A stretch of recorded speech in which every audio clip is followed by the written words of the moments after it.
The 2025 Cadillac OPTIQ is Cadillac's new entry-level electric crossover here. And in this video, I'm going to cover the exterior, the interior, take it for a drive and see what it's like out on the road, as well as talking about the kind of efficiency you can expect and also the pricing and how it compares to the competition. And so as far as the OPTIQ, well, this thing looks so cool. I think it's pretty easy to say, at least in my opinion, this is the best looking vehicle in its segment. I mean, it's just so sleek, so futuristic, but also has a classy look to it. It's not some sci-fi thing. It just looks so cool. I don't know. I mean, let me know what you think about it in the comments below. But so right up front there, you can see that you have that new Cadillac grille that they have here on all these electric vehicles that do a welcome and departure animation for you that combines with those waterfall LED headlights and cornering lights you have here. And it's just, it combines them to make a really cool look, especially in black. It's really sleek. And also this vehicle is really impressive with its proportions, you know, where it has a longer wheelbase than all of its competitors, and it has a more aggressive rear slope to the cargo area there. And it just, again, so many cool little design touches here on this vehicle. So coming down to the sides here, this one has the optional 21-inch wheels.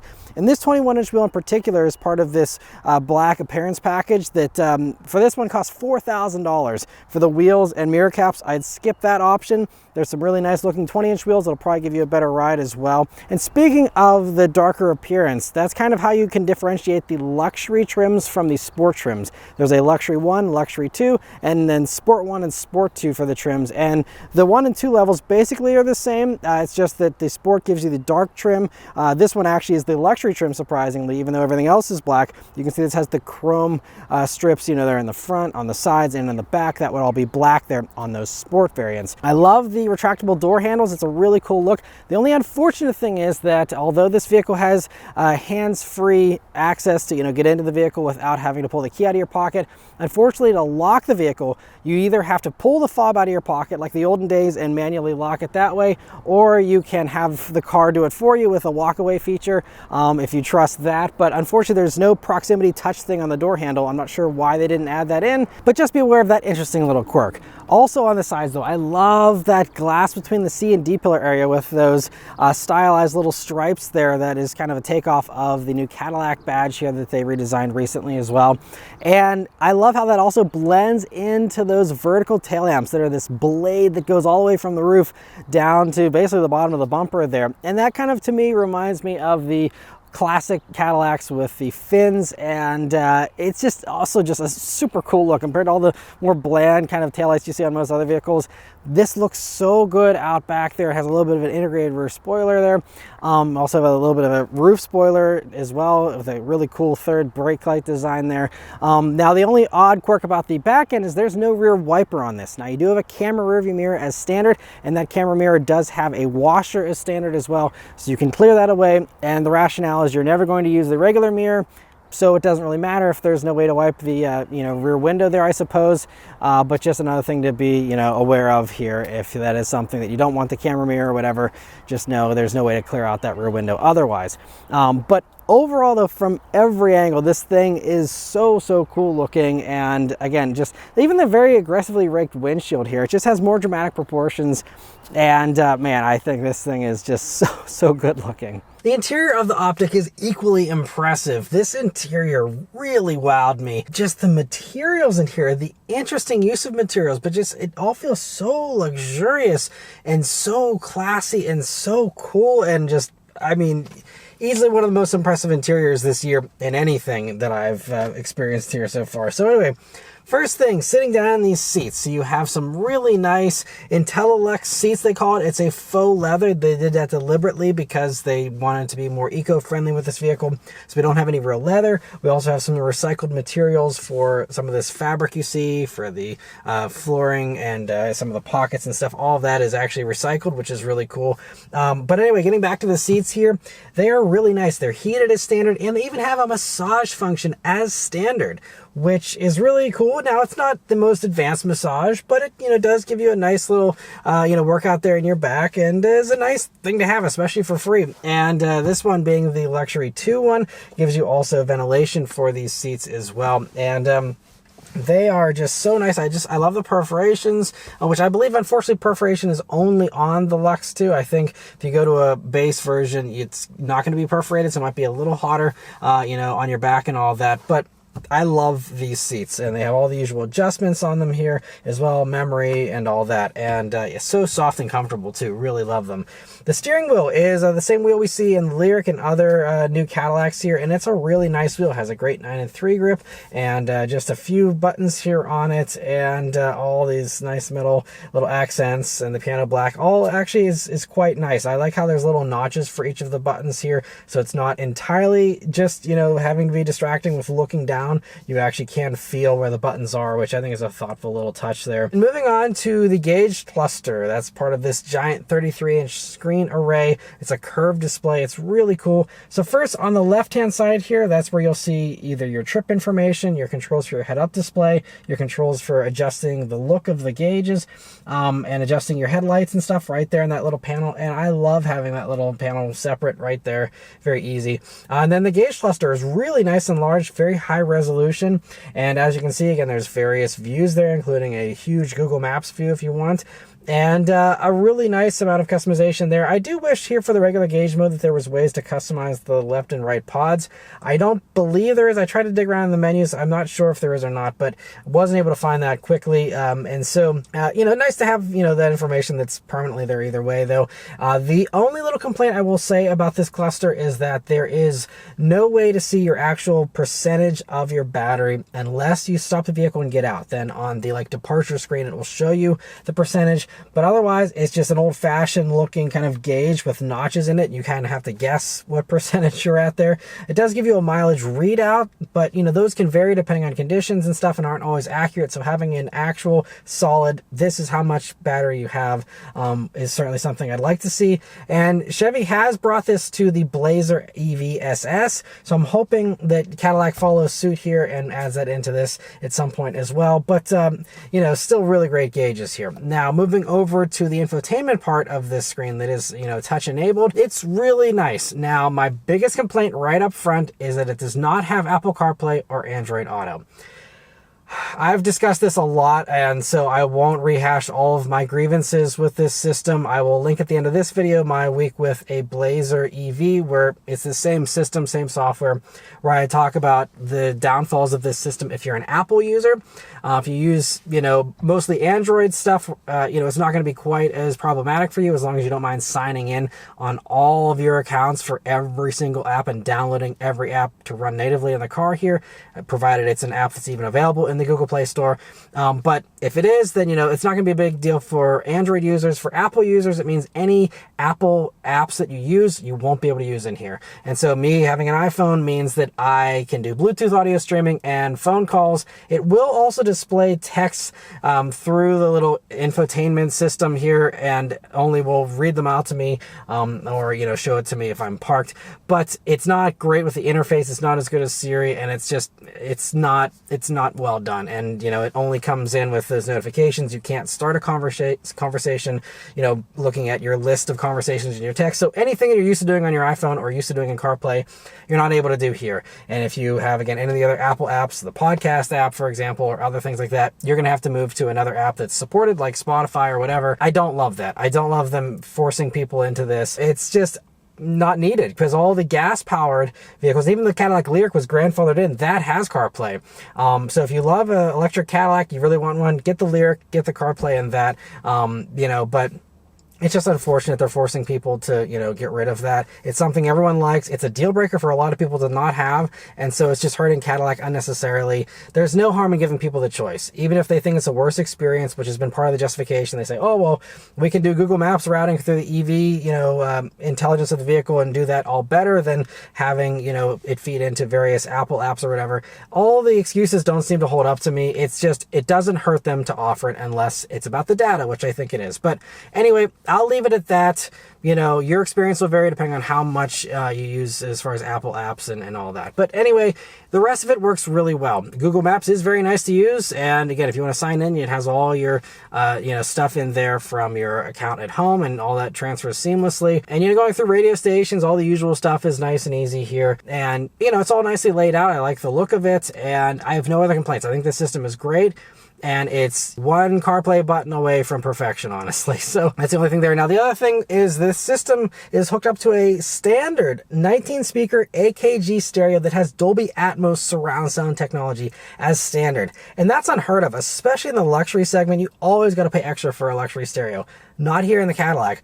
I love that about it, and I love their dedication to this system as well. They wanted to focus so much on making it the best sound possible that in addition to the beautiful metal speaker grills, you have ceiling mounted speakers. And on the passenger side, the placement, they had to do it at just the exact placement, unfortunately, that it means they had to bump the grab handle there awkwardly to the A-pillar. But that just goes to show that they prioritized, even with that compromise, they wanted to have that speaker in exactly the right spot to give you an amazing listening experience. And it doesn't disappoint. It's hands down, I'd say, easily the best sound system in this segment. I absolutely love it. It's fantastic. I wish I could listen to it with a higher quality, source than either Sirius, which is terrible, or my Bluetooth audio streaming, which also, is not ideal. I'd love to have CarPlay. You can also download Tidal, for example, and if you have a Tidal account, that's probably gonna be the best way to get super high resolution audio here. But just note that, this system is kind of held back, if you don't have some of those top-notch streaming services, since that's all you can really do here.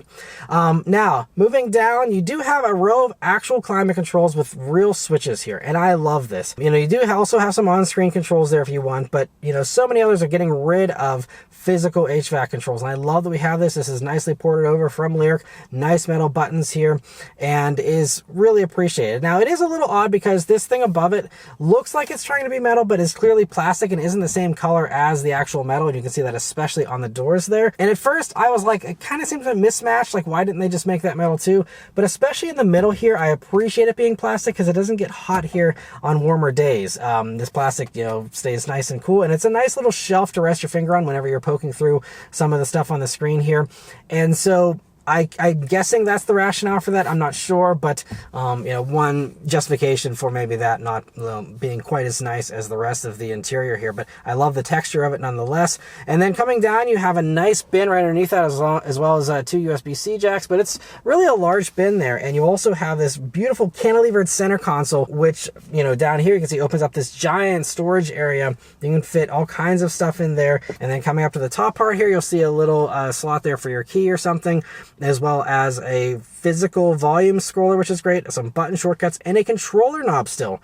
Also a rarity in the segment these days. If you want to control it on most other competing screens, you're going to have to, go in and just use the touch, get fingerprints on. If you don't want to have that, or you like the old days of a, controller knob, you have that option here. And it's a beautiful and really nice feeling, real metal knob here, just fantastic. And even the metal trim around the cup holders is beautiful. The wood trim here, I love they refused to go with just regular piano black. And then coming over to the center area here, you have a, somewhat softly padded center armrest. I wish that was a little plusher, but anyway, you open that up, you'll see first your wireless charging pad, which is accessible with this closed, so you can, slip your phone in there nice and easily. And then you have this little shelf at the top, which is nice and felt lined, and then you have a deeper space beneath that with 2 more USB-C jacks and a regular power outlet in there. You also have nice large pockets in the doors that go way far back there, and really nice space. And I also just have to say one last thing. I mean, the door even has so many nice touches with, again, the fabric, the, a faux leather, as well as having like a heavy metal door pull here in order to open up the doors. It's so impressive, and just, again, I was blown away with the Lyric interior, and the fact that this does it for, much less and is almost as impressive, I'd say, honestly, is, again, I honestly, I don't know how Cadillac's doing it to make it this nice at the price point this thing is at, just barely over $60,000. This is, yeah, again, just so nice. Now, moving on to the back seat in the Optic. That is also just best in segment. It's so impressive. This has a longer wheelbase than all the things it competes with.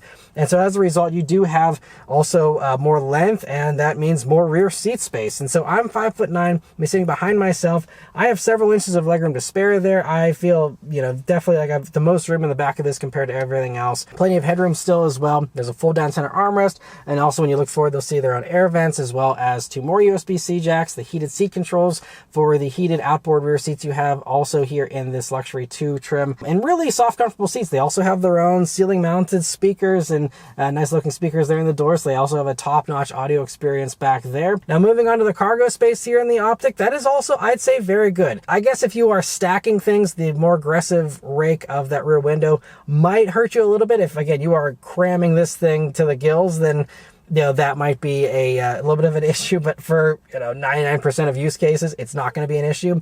And you have a really nice long and wide space with little cutouts there on the sides. And also when you lift up the floor, you will see that you have another nice deep area there. You could fit like a couple small backpacks or skinny little duffel or something like that in there. And again, a lot of the other vehicles in this segment have a smaller rear cargo area than this. And so I think this is really well done as far as that goes as well.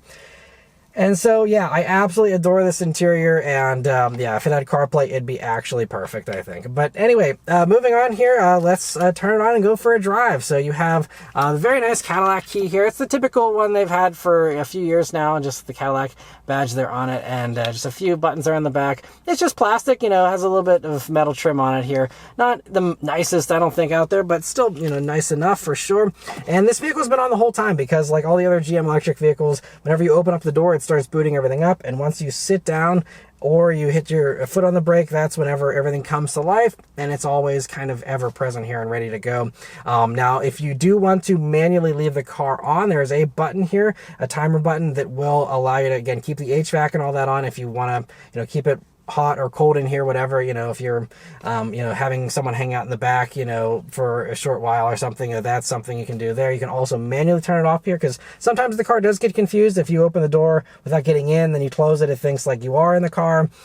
So it's nice to be able to manually turn it off here as well. So it's not just doing this guessing game that sometimes it doesn't get right. So anyway, but yeah, so you just put your foot on the brake and you're ready to go. All right, so setting off here in the Cadillac OPTIQ. So the first thing you notice about it, I think the first thing that I notice is the pretty good visibility you have. It's really dramatic with how large the windshield is.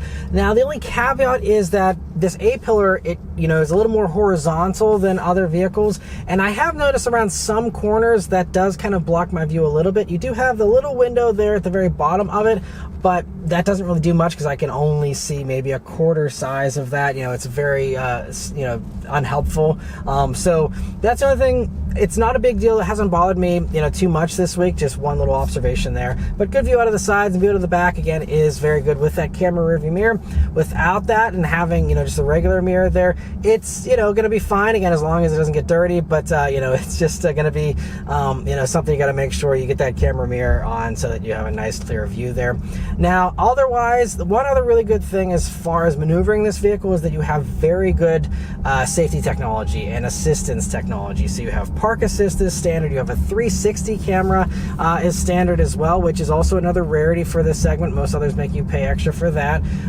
And a lot of other really good stuff as far as, higher speed stuff. Adaptive cruise is standard with Super Cruise. That's all standard. And, all the other usual stuff, blind spot monitoring or cross traffic alert, everything like that is all standard. So very easy to maneuver this vehicle. And all the park sensors and all that are standard as well. And also here, coming down to a stop, this has a really nice and well blended brake pedal. It has a nice and smooth feel to it and very easy to be smooth with it, and that's honestly impressive because there's some other luxury EV companies that struggle with having a well blended brake pedal here, and this does not have that issue. So I love that. And you can also do regen on demand here by pulling this paddle. If you want to have that max regen and you don't want to use the friction brakes, you can try and do that. There's also a one pedal drive mode and a few other drive modes there to custom tailor all those responses.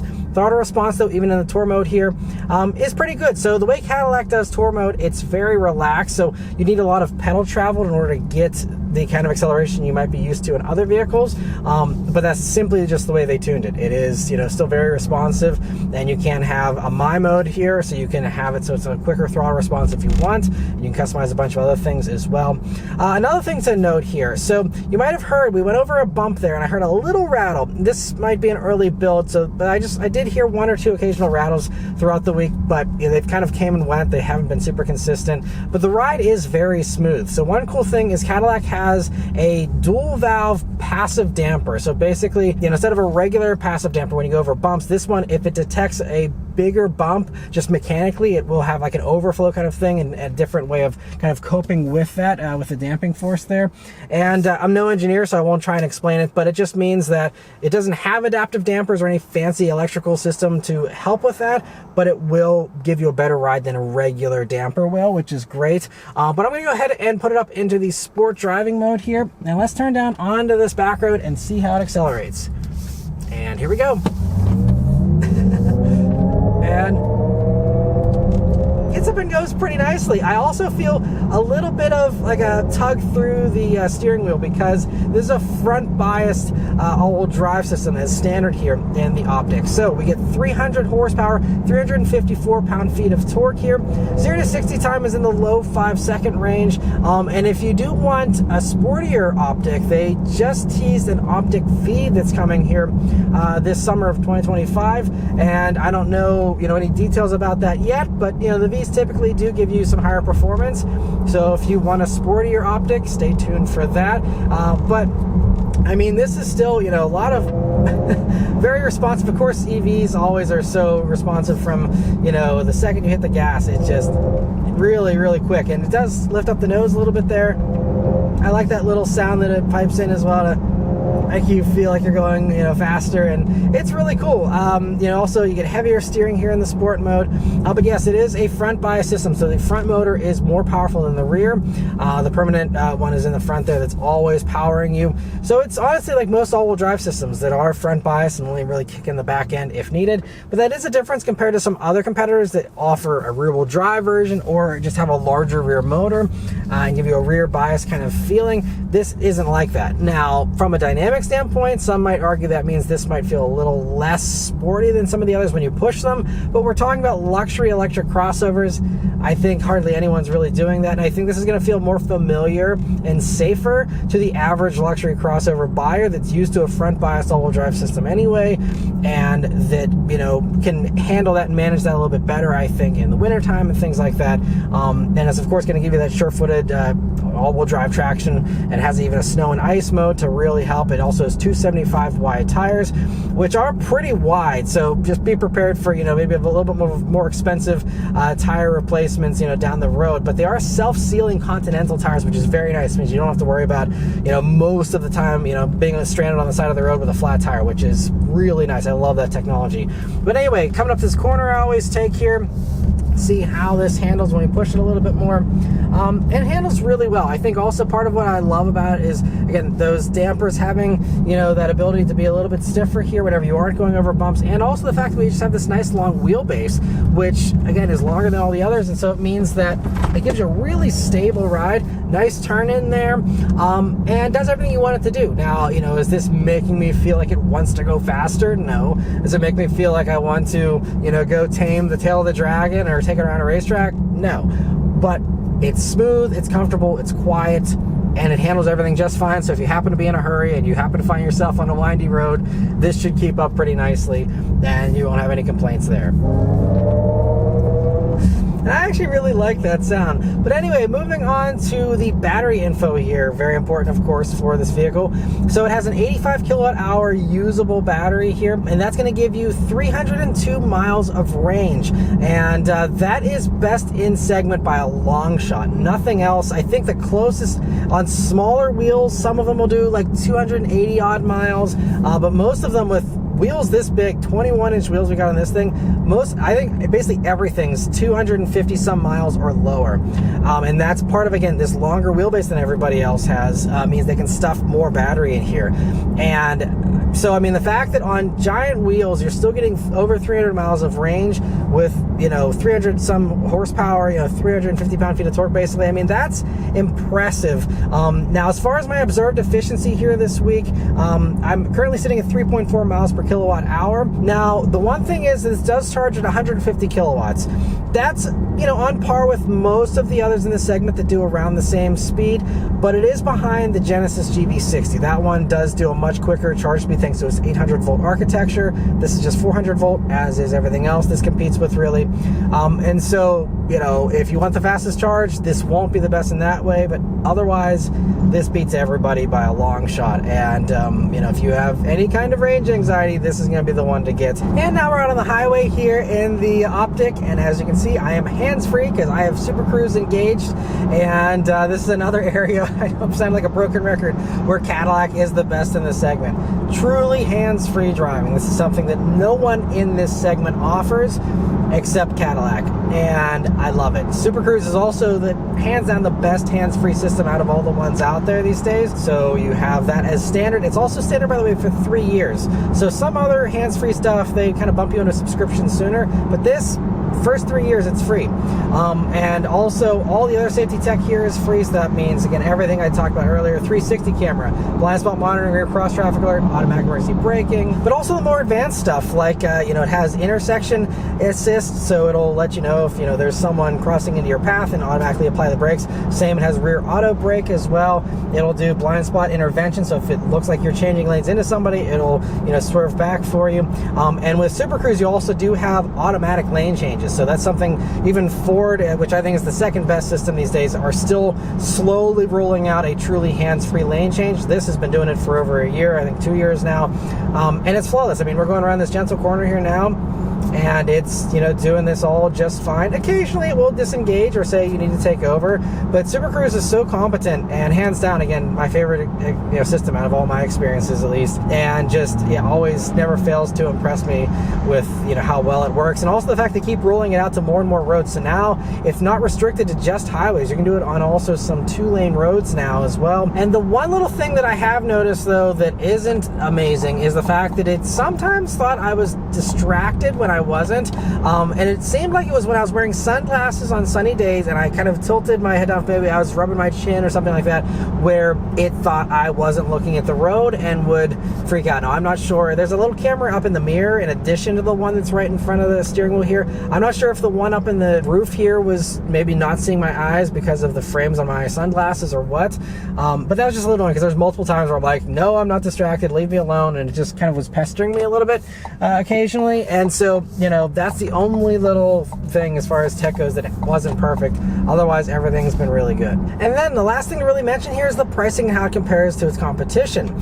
So it starts for the OPTIQs here, the base ones start right over $54,000, and then this one, as tested, is just over $61,000. But keep in mind, again, this has this $4,000 wheel package, which is kind of ridiculous. So realistically, bank on 57 and change for one of these, with, again, still very nice wheels. $4,000 for wheels is nuts. So, I think that's, 57 and change, really insanely competitive. But if you do want to get the best price possible on an OPTIQ, you're definitely going to head over to maranmotoring.com. There you'll get access to dealer invoice pricing when you click on the new car quotes page there, and you also get connected to a local dealer, which will show you one of these in person. You can check it out for yourself, test drive it, and see what you think about the OPTIQ. So there's going to be a link in the description, as well as a link in a pinned comment to take you straight to that site and get you all that information. But yeah, so I mean, really, it's only about $2,100 extra to go up for this Luxury 2 over the Luxury 1 trim, really. $2,100 to get like a head-up display, ventilated seats, heated rear seats, some of the other little niceties you get here. I think that's just the things I mentioned alone are worth $2,100 easily, I think. So I think that makes it really a solid value no matter which trim you pick. But if you don't need all those things, again, you get the amazing stereo as standard. You get heated seats still. Heated steering wheel, unfortunately, is reserved for that Luxury 2, and I think that's really nice to have, most places where it gets cold. So, maybe, definitely have to go for that. But all the other basics, though, is just so impressive, again, with that standard safety equipment and all that. that they're all really good choices no matter which trim you go for, and they're all phenomenal values. And man, Cadillac came out just ready to dominate with the pricing of this thing. This thing undercuts everybody. I mean, really, the only one that even gets close is the Lexus RZ, which has like 100 less miles of range almost. It's for its top 450 version. It's the same kind of horsepower and similar amounts of space, and does have Apple CarPlay. But I mean, yeah, you're like sitting at around 200 miles of range in that, and just, you know, way less for, you know, basically pretty close to the same money there. I think around 59,000 or so. And then, you know, from there, even the Genesis, which is usually a value luxury brand here, the GV60, again, smaller, does charge faster, does have Apple CarPlay. Everybody has CarPlay, aside from Cadillac here, really. But that, you know, for that GV60, again, less car, I would say, and those are even $63,000, so more expensive than this. And then, you know, once you get into the other more traditional competitors, the German ones that everyone's always, you know, gunning for, I mean, they just annihilated them. I mean, you look at the Audi Q4 e-tron, for example, those are like $67,000, and again, give you like 50 less miles of range. And then like Mercedes, the EQB, I mean, that thing has like only 200 miles of range for its top version, and that's like $71,000. So it's like this coming in the high 50s with all this stuff, and also I think some better stuff than some of the others. Again, Super Cruise no one has, all these other things. It is, you know, as long as, again, CarPlay isn't a deal breaker, or, you know, some of the other stuff like I mentioned, like not having a lock button on the outside of the vehicle, not having a rear wiper. If some of those weird quirks aren't a deal breaker, it's like no competition. Like easily, like you'd be crazy to get anything other than an Optic, in my opinion. And, I mean, the fact that it looks fantastic, it has the most impressive interior as well. I mean, it's just like reason after reason after reason, like, where it's like, why even consider any of the other competitors? And that's why, again, like if this thing had CarPlay, I deal with, you know, having to pull my fob out of my pocket to lock the car. I deal with not having a rear wiper. But CarPlay is, for me, and that's a deal breaker kind of thing. But if this had CarPlay, I'd say this is pretty much as close to perfect as you can get in this segment, and best value in the segment. And I think it still is all those things. And I mean, I love it so much that I even have myself questioning, like, do I, you know, want to just maybe go back to pretending like I'm in 2015 as far as my phone connectivity, and just deal with Bluetooth audio streaming and, you know, forgetting about CarPlay because this is that impressive? So that's just the choice you have to make as an Apple user. If you have all the Apple apps that you use, is, you know, you go back 10 years to, you know, 2015 interactivity with your car with infotainment. But you know, it's that good that even me, a diehard CarPlay enthusiast, I think, you know, it's really compelling. So again, I won't harp on that anymore, but basically, aside from that, it's amazing, like 10 out of 10. And honestly, I gotta say, it's been a long time since a car has nailed everything so well, like exactly what it needs to be for its demographic, exactly what it needs to be for its, you know, price point, for just impressiveness and everything. It's just, I mean, I'm assuming this is gonna be a huge hit for them. I don't know if it will be, but I mean, I can't imagine why anyone would get anything other than this if you're shopping in this segment. Really, it's so good and so well done. So huge congrats to Cadillac for such an excellent execution here. Please just add CarPlay, and then all will be perfect in this thing. So anyway, that's all of my thoughts here on the Cadillac OPTIQ. Let me know your thoughts on it in the comments below. Huge thanks to Cadillac for providing me here with this vehicle to review for you guys today. And yeah, thank you all very much for watching, and I'll see you guys in the next one. Take care.